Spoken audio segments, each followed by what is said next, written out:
Adade is an in-house analyst, and he tells us how he assesses corruption situation in the country. Adade. Yeah, thank you, and good evening to all listeners for taking time out to listen to what we have to say concerning the political and social issues relevant to the country entirely. You see, corruption is a social canker, actually killing the economic and political network of this country. And as a matter of fact, tackling corruption as a subject, we have to deal with it dispassionately. As a matter of fact, you see, here in Africa, in Ghana for that matter, the problem of corruption is not being solved at all, right? I always say, as a matter of fact, that in the UK and the US, for instance, it's not a matter of the citizens over there being morally, better than us, but it's because they have, institutions of checks that are always on the toes.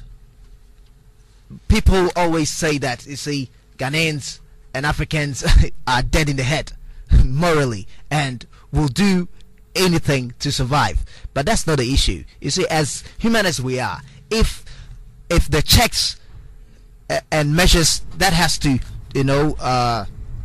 reduce or prevent certain actions from us are not there, automatically we'll try to manipulate the system, and that is what is happening. We always talk about law enforcement, right? You see, Ghana do not have problems when it comes to laws that will inhibit the practices of corruption. We have the information bill, right, that every citizen in this country is entitled to the dealings of the government.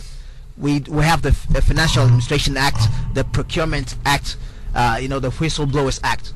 But the problem is the enforcement of these laws. How relevant are they in the sense of its implementation? There are loopholes in the system, as a matter of fact. You see, civil society organizations such as the Ghana Integrity Initiative, which is a subsidiary of Transparency International, annually embark upon programs to sensitize the general public on the corruption level of this country. You see, and one interesting thing we have to realize is the fact that when we talk about corruption, in a large measure, you see, people consider corruption to be practiced by the government or political parties, the political party in power. But that is not the case. Last year's ranking by Transparency International here in Ghana, it was obvious the most corrupt institution in this country civil service, is the civil and public service, then followed by parliament. The third is the judiciary, and fourth, the government. You see, so the executive, right? As a matter of fact, you can see the government is less corrupt when it comes to the institutions of states, institutions of this country. Why? I can tell you, because of the media, right? You see, we have investigative journalists that intercepts information from the presidency on the way to the destinations and from top government officials. That is how come corruption is less relevant, pretty low pronounced when it comes to the government. But look at the civil and public service. How many of us know the names of heads of the institutions, more or less get to know of the activities and the dealings? You see, in every single institution of this country, you can realize that the leaders, they feel the savior are the auditors.